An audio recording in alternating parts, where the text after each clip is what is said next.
Namaskara and welcome to BIC Talks, a podcast by Bangalore International Centre, bringing you conversations that move, inform, and encourage discourse. I noticed two trends. One was conversation. Conversation has become very important. I used to, that has been theorized in art theory, and so I never really took it that seriously. But now I do, that if we can hold a conversation, sustain a conversation, even if there are differences that are negotiated in that conversation, that's important to keep in mind in these divisive times. And that's one thing. And the other thing was a lecture performance has taken on a new kind of theatricality with a lot of inputs, multimedia inputs, live performative input. So I'm looking forward to the creation of new forms, but in this intimate space of theatre, as I understand it. In mid-December 2021, Dramaturg, writer, director and cultural critic Rustom Bharucha facilitated a week-long workshop for a cohort of 12 participants on Dramaturgy at Bangalore International Centre, with inputs from several artists and practitioners, including philosopher and educator Sundar Sarukkai. We caught up with the two at the height of intellectual and conceptual churning during the workshop for a tête-à-tête on what was most playing on their minds. In this revealing conversation, they mull over the necessary qualities that characterize the concept of theatre, the social context of touch in the times of a pandemic, tactility, conversation, and sociality, among other concepts. The conversation also seeks to problematize the romantic idea of theatre being democratic and the central idea of theatre being a safe space. Some questions explored are: can theatre really be viewed as a model of civil society? And does it truly allow the practitioner the agency to challenge social norms? What is its role in dissent? And what is the true function of theatre? And now, over to Sundar and Rustom. Okay, good evening, Rustom. It's a great pleasure to be back in conversation with you. We've been here at BIC, the Bangalore International Centre, for the last few days. Yes. You have come here from Calcutta to do a workshop on dramaturgy, and we've had an intense 3 days, and we've just finished today's session. So I'm sure there are a lot of thoughts about what we've been talking about over the last 3 days, which are buzzing around in your head. Definitely they are buzzing in mine. And we've been talking a lot about what is dramaturgy, why do you need dramaturgy in theatre. So the kind of a question which I think we can start off with to frame this, because I think this was also a question which came around the participants, somewhere buzzing in their heads. So today we have a proliferation of forms. We have had even dramatic forms. So performance has become such a broad category. Yes. So we are moving from, let's say, most traditional proscenium theatre to street performances, to music and so on. So given this proliferation of forms today, and in the digital world, enormous amount of creative online forms, what do you think are some necessary qualities that would characterize this concept called theatre? So quote unquote theatre. So if we want to hold on to the idea of theatre, and given this proliferation of forms, what do you think would be? I happened to be in Munich recently. I managed to slip away just before this Omicron latest variant has caught up on us. And I attended a festival called Spielart. And I have to tell you, in all honesty, a live festival, I was there, saw a lot of performances by young performers, primarily from Asia, Africa, Latin America, and Europe. I have never been more delighted in my life by a festival. And it's like a return to theatre, you might say. And I can genuinely say I enjoyed myself. I really enjoyed myself. And I was not being sentimental about this or nostalgic. It was just like living the moment in the theatre again was such a pleasure for me. And being with people again was such a pleasure for me. And I realized the value of theatre, very much. And yes, there's a proliferation of forms, new technologies, a lot of online stuff, etc. But theatre, as we understood it and continue to understand it, is live in a certain time and space, living together, experiencing together kind of event. Okay, so space, time, actor, spectator. I know this sounds terribly formulaic, but it's that combination, that makes it come alive, And I hope that even as I have no sort of animus against the digitalization of performance, which may be necessary when we cannot really meet, but nothing for me is ever going to replace that kind of live encounter, even as there's been a lot of theorization on how liveness, exists in so many different ways in mediatized forms. But I would stick to that. There's something very, very special about being in a theater space, watching something, and with other people. I think this has become interesting to me. The audience has taken on a very important kind of role for me. It's always been there, but I think we've talked about this, Sundar, that audience is deeply under-theorized in theatrical discourse, unlike cinema studies where, spectatorship studies proliferates. So I would say holding on to that, but reinventing it, not being purist about it, and continuing to find new forms that are sensitive to the pulse of the moment. Just to give you two examples, in Spiel Art, I felt a lot of young people were performing.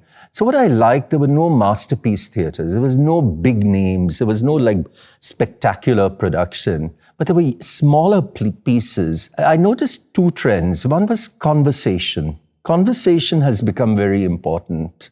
I used to, that has been theorized in art theory, and so I never really took it that seriously. But now I do, that if we can hold a conversation, sustain a conversation, even if there are differences that are negotiated in that conversation, that's important to keep in mind in these divisive times. And that's one thing. And the other thing was a lecture performance has taken on a new kind of theatricality with a lot of inputs, multimedia inputs, live performative input. So I'm looking forward to the creation of new forms, but in this intimate space of theatre, as I understand it. So I think there are two very interesting points I want to hold on to, because this is an old debate, of course, right? Because theatre has a notion of presence, the liveness, which you mentioned, as against film, for example. And a lot of our digital theatre today on online and Zoom are actually like films in terms of, there is a functionality which is very similar to the films. Also, there's a notion of presentness, which is temporarily present, but not present in the way you have live present in theatre. So the other point you mentioned also about conversation leads me to perhaps think about this quality of theatre which you discovered in Munich, in terms of not necessarily calling it in terms of this liveness and present, but in terms of tactility. Interesting. The tactility, what it does is it brings you in touch, and in touch with the present. You are with people, you can shake hands, you can sit next to them, you can laugh with them, which is not happening on the Zoom screen or on a screen. So the tactility also raises, I'm raising this because, and I'm holding on to this and the question of conversation, because both of them really point to a very important aspect of theatre, which I really would like to discuss a little more with you, because it also reflects on your work, your extensive engagement with questions of theatre and theorizing theatre in context of politics and so on. So what I think is interesting about the necessity of theatre, or why theatre in some sense becomes necessary for the functioning of society, is it gives us a mode of tactile presentness, telling us how to be with another, even with people we may not want to be with. And that's a very important aspect of, I guess, what society is. And two, this idea of conversation which you talked about. I would fully agree with you that, I've missed the sensation of touch very much during the pandemic. It's been very lonely. Social touch at the level of sociality, And to reclaim sociality and to rediscover sociality is a very, very beautiful thing. Yeah. We never realize how important it is to be with other people. Yeah. We just kind of took it for granted, being jaded about it. We're seeking our own little spaces, which we need. Also, we need that as well. But yes, I like what you're saying about tactility, the tactility of presence in a way, the tactility of being together. Right. That is what together. being together in that. Yeah. Because there were protocols. Obviously, you have to follow protocols at this time. So it's not as if we were going back to some kind of living theater reenactment where people were all, very, very intimate kinds of clusters together. No, we had to maintain certain kinds of distances, but these were self-regulated distances. There was an awareness, a kind of responsibility that I've not experienced earlier. What does it mean to enter a shared space, And I think the pandemic has really alerted us to this. I think we tended to take the interior of theatre too much for granted as the space where illusions can be created and that kind of thing. But now we realize, no, it's our breath. After all, you're not just dead when you go into an auditorium, you're breathing. You're breathing, and your aerosols or whatever are floating in the air, and there is a possibility of infection. So there's, on the one hand, this can lead to paranoia, and this has been quite, in a sense, inevitable but counterproductive. This kind of paranoia. But I think it's led to a new awareness of what I call the sociality of breath. So, tactility will also be linked to breathing. That's why we're all wearing masks. We're wearing masks. No communication without masks, in a sense, mediated by a mask. But, I think the question of this tactility and touch, and when you said that you missed the sense of touch, also, of course, reminds us of a very important social context of touch. Particularly in a place like India. Yes. And I'm just remembering my work with Gopal on how the question of untouchability becomes a sense of lack of social touch. And our whole point has been about how to understand this point of lack of social touch, the denial of social touch in a very important sense. So that actually what it also does is, I think it maybe can help us reflect upon the fact that the very idea of real and presence and liveness and tactility are already socially constructed and socially mediated. It's not a biological thing alone that I have the present in front of me.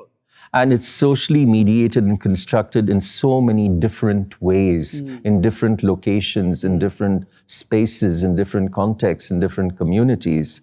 I think I did make the point at one stage in the workshop that we should be under no illusions that theatre is a democratic space that is free and open, because we know that theatre, not everybody has the right, or not everybody feels that they have the right to enter the theatre. It's out of bounds for them, culturally, socially, in terms of education, and so on. So I'm aware, I don't think we should romanticize, and I'm glad that you brought in this much deeper social perspective on what is touchable and what is not, what is sociable and what is not, And so I am aware of that theatre is indeed not the free and democratic space that it is often valorized to be. It comes with its constraints, it comes with its protocols, it comes with its exclusions, Yeah, but okay, can I just push you on this? Because I think this is a very important point, because,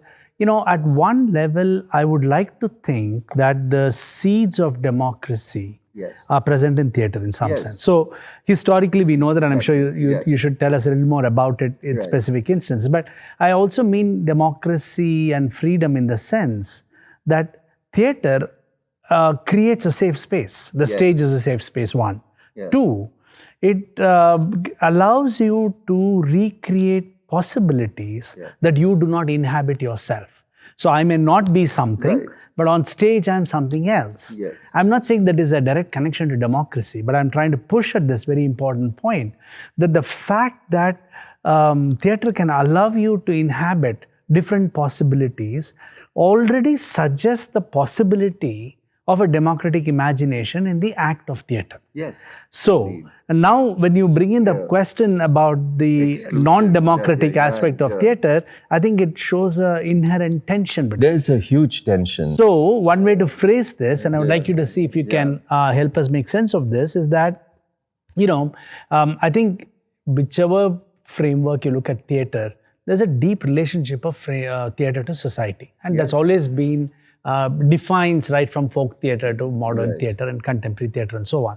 So how would you reflect upon the relationship between theatre and contemporary society today, given all that there is? So I'm giving the seed of democracy here, so you can problematize it. But what do you think is this relationship of theatre to contemporary society, particularly in India, if you like, of course, but in a larger context? It's a huge question. I'm very happy you're asking it. I'll try to answer it. Yes, theoretically, historically, at least in the European context, that theatre is, in a sense, the model of civil society. Theatre is a place of discussion, debate, meeting, critique, and so on and so forth. But this has been much valorized. I value what it has made available. What I question is, to whom has it been available, and to which sections of the population has it been available? Right. And that my skepticism comes from the outreach of that, not the inherent possibilities that exist within that space for what you're calling a democratic imaginary. That is there. It'll always be there for me. But can we open that space would be my question, And this is where, unfortunately, we are seeing some very authoritarian kinds of and reactionary counter tendencies, in Europe. Let's deal with Europe, because Europe always tries to think it's the center of democracy, at least, liberal democracy and so on. I'll give you two instances of what I find unacceptable. And it has a lot to do with the recent debates around race and immigration and so on and so forth. Okay, so there was this instance of the great Canadian director Robert Lepage wanting to do a major production on the history of First Nations people in Canada. Okay. I don't think he should go ahead and do it, I would say. But the difficulty arises when he makes up his mind not to include any First Nations actors in his cast. But why? Why would he? It's some kind of a very valid question. Why would you, assert something so utterly ridiculous? Yeah. And they fall back on notions of a kind of liberal autonomy, the right to interpret. I have the right to enter anyone's skin. I have the right to enter anyone's space. But does that mean that you have to exclude a particular community, especially when you are presuming to dramatize the history of that community? Does that make any sense to you at all? And you're holding on to some notion of freedom as an artist. I have the freedom to imagine. I don't need the other. This production, this goes to show how capital and civil society are also very integrally related. That production in Canada lost its funding because, it's not that capitalists are very sensitive, but they don't want bad press, But it was taken over by none other than Ariane Mnouchkine, who is one of the great figures, sort of a radical figure, intercultural figure. And she produced that play in Paris, allowing Lepage to direct the play in her. And there again, the same dictum was imposed. No indigenous or First Nations actors. Now, this goes to show there's something deeply anti-democratic of the so-called liberal institution of theatre coming from two of the great luminaries whom you would expect would be fighting for, participation and openness and, But maybe this is part of, we did have this discussion in our workshop too, right? About role playing. Yes. And is there a freedom to role play whatever you want? Yes. And I think the creation of the concept of an actor as somebody who is free to take on roles and judged entirely by their skills of acting. Yes. There's a point which which we did have an interesting discussion on whether we should, an oppressor can act the oppressed, and because there seems to be an ethical dilemma. But there's also an interesting parallel, which, I forgot to mention there. When this is a very similar question in the context of science. So when scientists were working on, very difficult projects which are, ethically problematical, let's say the nuclear bomb and so on, the response of the scientists when addressed with this ethical question was that science is about a cognitive capacity, the skill of being a scientist, right? And all that their performance as a scientist is measured is in terms of their skill, of how they are as a scientist. Now, there are a lot of course, very interesting parallels between science and art, but this is another example of where the actor is functioning like a scientist, where she wants to be judged on her own qualities as an actor without adding this moral domain, saying, why should I be answerable to the moral question? It's a certain kind of entitlement, Exactly. It's entitlement that I am an artist. I am free to interpret, to create, to become, to transform everyone and anything. But that's a very one-sided way of looking at things, especially if you exclude other people from also perhaps becoming you, and taking, you are denying that kind of... So just to push you on this point, so we will have the case, like it has happened in major films, like in Hollywood films, where you would have a white actor playing a black character, the blackface thing, or even recently the fight they had about having a white actor play an Asian actor with the stereotypes of the Asian. Now, the point I think which you're also pushing us to think about is an Indian in Hollywood will not be asked white-faced to act like a white. No, because there are these obviously, so there is no freedom in the sense of a democratic access to freedom to play whatever role one wants. Just like an oppressor, an oppressed will not be able to play in folk theatre, for example, the role of the oppressor. Absolutely. So do you want to, what I'm going to push you and get you to, respond and react to this. So do you want to re-look at this question of theatre's relationship with democratic imagination? Yes, I think the democratic imagination, which has been much valorized in theatre through performances of great plays like Antigone is coming to mind and so on, is very limited and restrictive. It does not sufficiently open its doors, to all communities in an equitable and reciprocal type of relationship. And this is tied up with capital, with those who control the institutions of theatre, the gatekeepers, as we say. And I think the gatekeepers just have to learn a little more, from society about how things are, the debates that are going on in the public domain, which are huge.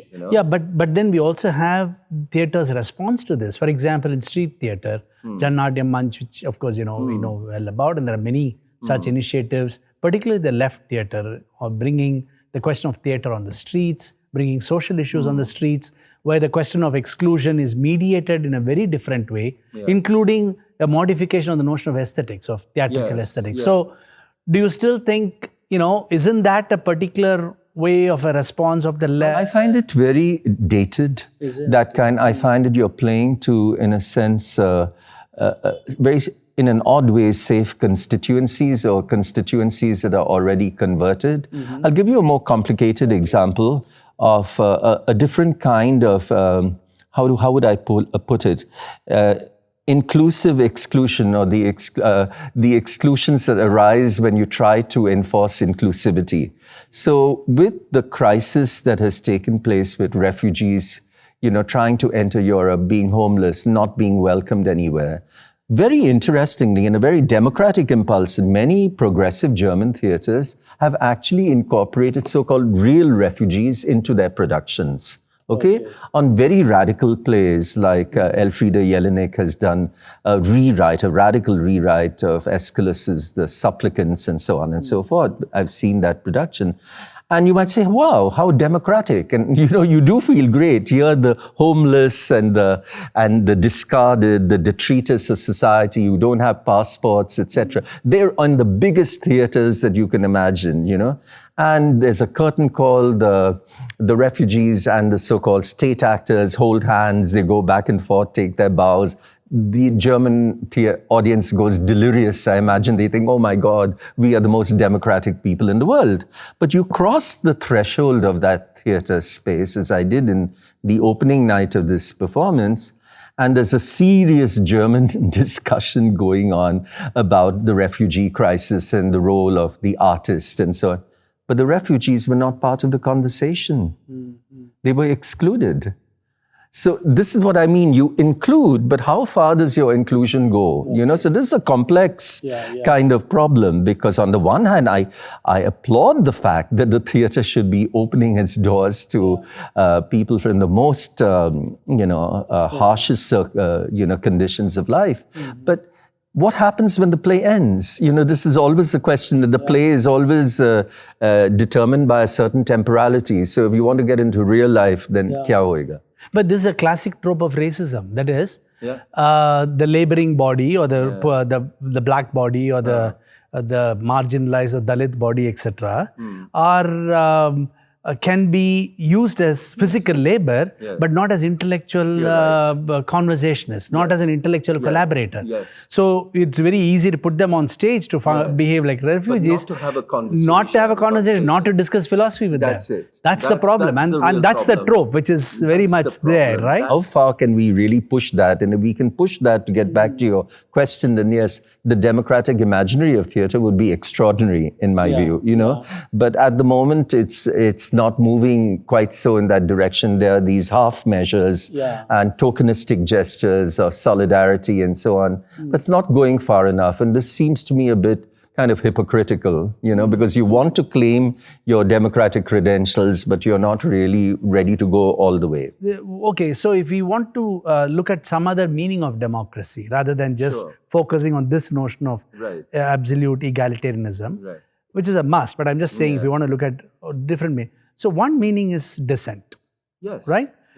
Democracy has a very important function of allowing dissent, of allowing multiple voices, of having, different kinds of social dynamics possible within a particular society.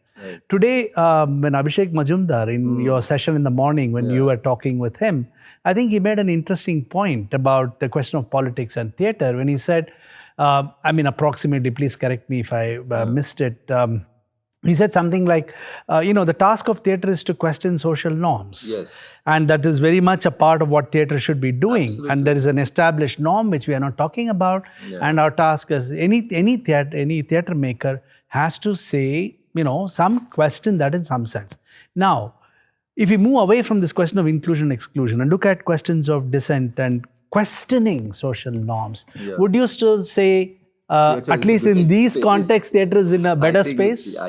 I don't think it's a better space. I think theatre's potentiality to remain a very viable space and a forceful space for questioning social norms can never, ever be underestimated. That's my faith in theatre. And how it does this, of course, is very open, It can work through different strategies, through different kinds of facades, that kind of... Can you say a little more about how you would imagine this? I mean, even though we know that there is censorship, we have, in still some states, right, from what I know, that there is a censor board is to pass a script? Well, a very old strategy was resorting to political allegory, okay? Where the audience is well aware of what is actually being said, And so that is one strategy. Maybe it's been overworked. There are other ways in which you can play with stereotypes, I think humor continues to be a very important kind of source of dissent, Humor can be very dangerous, but we know already, look what's happening. There's no... So I think, let's face it, we're in precarious times, and there's no real respect for dissent in the existing political system of India. I think it's a... So how do you imagine theatre then? we cannot give up, right? I mean, you cannot just walk out of this. So how would we reimagine? I think you have to, I don't have there's no ready-made solution for this. You have to resort to your imagination. But I would also add what Brecht would ask us to think of. You've got to resort to cunning, different forms of cunning. This would be within the civil domain of theatre. But I have a different reading, another kind of reading of dissent, which is a little more dangerous, maybe. And this is something that, for example, I don't find, let's say, in Romola Thapar's reading of dissent, which I think is more like reasoned disagreement working within the framework of the law, And I would actually risk saying that dissent has to work against the law. At times, you've got to push those barricades down if you want to, if that dissent is going to have any kind of effect, which is of course highly dangerous, given the fact that you're likely to be heavily penalized or God knows imprisoned for that kind. So this is the volatility, that we are living with. One very hopeful thing about the pandemic is that even though there was no theatre that could be seen in the theatre houses, it didn't stop public performances from taking place in different kinds of rallies, for example. All over, whether it's Black Lives Matter or whether it's the protest against the Citizenship Amendment Act. And I'd like to say that those were very strong, spirited, very democratically kind of inspired performances that took place. And no, they were not anarchic because they obeyed the law in an odd way, but just in time. When the Delhi government imposed the law, regarding the lockdown, they didn't try to break the rules of that. So would you see it as some kind of a social theatre? Yes, very much so. In the sense, but you want to hold on to the category of theatre? No, I think this is an academic distinction that we make between theatre and performance, okay?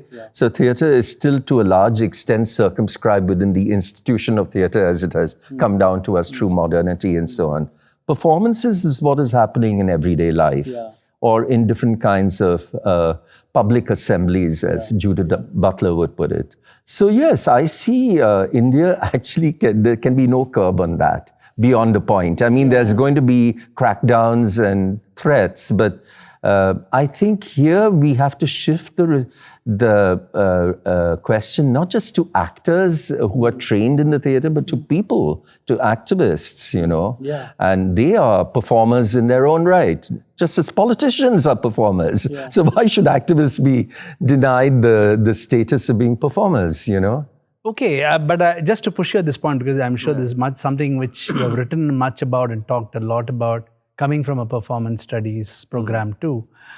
I think I'm trying to ask you whether it's possible to recapture a notion of theatre for contemporary times, given its history and associations. And in doing so, also to distinguish it from performance, because what has happened with performance, like as you said, in everyday performance, everything is a performance. You do a response to something as a political act is a performance, but performing an oppressive act is also a performance. Exactly. So there is absolutely no distinction between right and wrong in this. No, I'm just trying to see if theatre can give us a shelter, a space. I don't think theatre will always provide those spaces for dissent, for disagreement, for argument, for critical thing. I don't think that will... It's not a question of retrieving. That's already there and it's going to change. Retrieving it from performance. I'm trying to say, I want to call something, for example, the CAA. I want to call it as theatre rather than performance. No, I think these are, at the end of the day, very academic kinds of distinctions. Let's place it. We don't... and I would agree that performance theory is just not rigorous enough. Because you're right, if everything becomes a performance, then what's the point of talking about performance, How do you differentiate it? But there are public assemblies where performances of different kinds, including performances by artists, have featured very, very prominently. They have involved improvisation, like Maya Krishna Rao, who has done some phenomenal work both in Shaheen Bagh and in the Farmers' Rally. Very structured in an odd way, but a very risky kind of performance. So I think that different domains and they can coexist as far as I'm concerned. Okay, so maybe that leads me to the last point. And this is actually related to these questions we're talking about. And I think when we started talking about theatre, the thing which has been resonating through our workshop so far has also been the larger context or concepts of democracy, citizenship, and theatre. So the question of theatre and democracy allowed us the entry into these kinds of questions. But citizenship has now become a major theme. Philosophers have been talking about questions of citizenship. Everybody's invoking education. A lot of education studies today again invokes questions of citizenship. Humanities is being justified in the nation, or because it is a form of producing good citizenship in a society, and so on. So I think there's also a very important connection to citizenship and democracy and the kinds of questions of dissent, etc. we've been talking about. So let me rephrase this question about then the function of theatre, not the function in a very utilitarian sense, but the presence of theatre. What does it do? So would you want to explore the possibility that maybe the more important function of theatre is to produce a sense of citizenship, right? However vague it's sounding. You've talked about this proliferation of theories around citizenship that have been advocating citizenship, good citizenship. But there's also a more minority kind of group of theorists who have advocated against citizenship, saying that it's rather restrictive and controlling. It brings a state into. I don't share that view. I think citizenship matters. I think it's extraordinarily presumptuous for those people to critique citizenship when they are citizens. They have the privilege of being a citizen. They may even have access, apart from all kinds of other official documents, to a passport, which enables you to travel. What could be more coveted by a refugee today than a passport, where that the right of residence is guaranteed? So I would never want to disdain the idea of citizenship, but we know that it doesn't in actuality exist across the board. And a lot of Partho Chatterjee's writings makes the crucial distinction between civil society founded on citizenship and political society linked to struggle for democracy, where people want to be citizens, not that they don't want to be citizens, but they don't always have the access, to being good citizens. So that would be one broad framework. I was in Brazil for quite some time on many visits. Nothing was more important than in the early 90s, huge social movements around citizenship and civil society.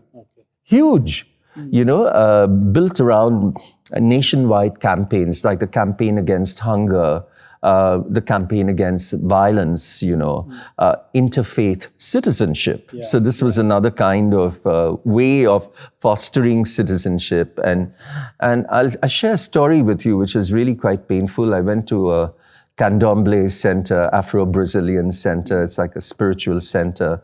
And the mother of the house, it's a matriarchal kind of source of worship. So at the end of the ceremony, she was a radiant, regal figure and dressed entirely in white robes. So I paid my respects to her, and through a translator, I said, Mother, why do you want to be part of the third sector movement, which was all about citizenship? And she held herself up proudly and she says, I want to be a citizen, I said, what does a citizen mean to you? And she kind of dropped that regal orange. I could see this is a black working class woman in front of me who was working.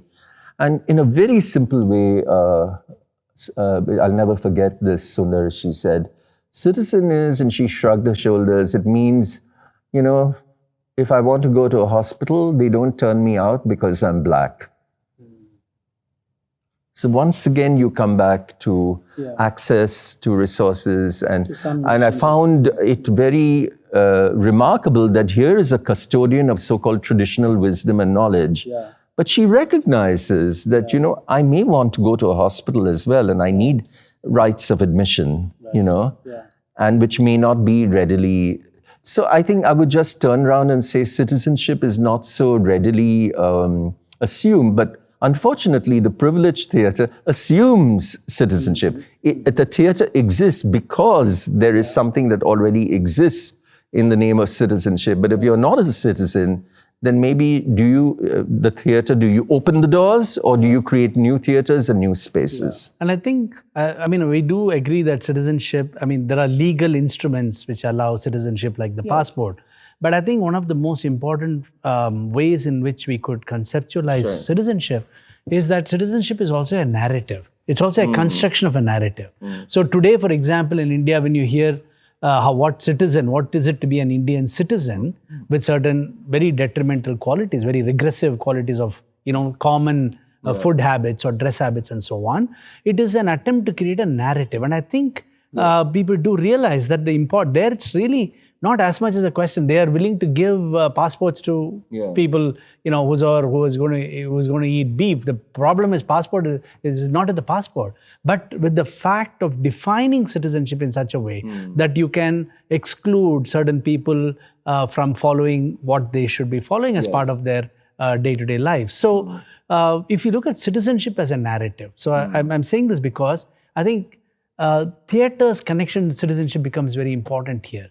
Because other than the legal instrument, when citizenship becomes a construction of a narrative, then theatre has a very important role because it constructs narratives. It allows multiple narratives. It produces them in a public space with all these problems of exclusion, So I think... But here I would say, yes, theatre has the skills, the resources to create new narratives. And yes, citizenship could be reinforced through these new narratives. But I would once again go back to the question of who is in the theatre, who is in a position to read those narratives. And in that case, I would definitely say we need new narratives. And for those new narratives, we will need new structures. So the existing institutions, I'm not saying they should shut down, they should open their doors, they should be more self-reflexive and critical, but we also need new institutions that foster those narratives. And the driving force may not come from the middle class or the enlightened. It may come from those people who have been denied citizenship. And if the narratives come from them, I think it would be stronger. And I think perhaps along with institutions, new forms of thinking about new forms of theatre. That theatre is not going to be prescribed in these ways, but happening in different spaces, happening. So may a million theatres bloom, million different imaginaries of theatre bloom, because we need theatre at the end of the day. Okay, that's a wonderful way to conclude this talk. Thank you so much, Rustom. Sundar, as always, lovely to talk to you. So thank you. Thank you so much. Bye. Thank you. Thank you for staying on for the full conversation. If you like what we do, please share it with your friends and family. You can also leave us a review or rating on iTunes and Apple Podcasts. The crew that makes these podcasts possible is Gaurav Krishna on sound supervision and production, with support from S. Sarvanaraj and Raghavendra Tenkaila. Artwork and design is by Chandni Venkataraman of Crisscross Design Studio. Don't forget to subscribe to our channel on your favorite podcast platform. It can also be accessed on our website, bangaloreinternationalcentre.org. Do follow us on Instagram for updates on all our programming. This is Lekha Naidu signing off on behalf of everyone at BIC.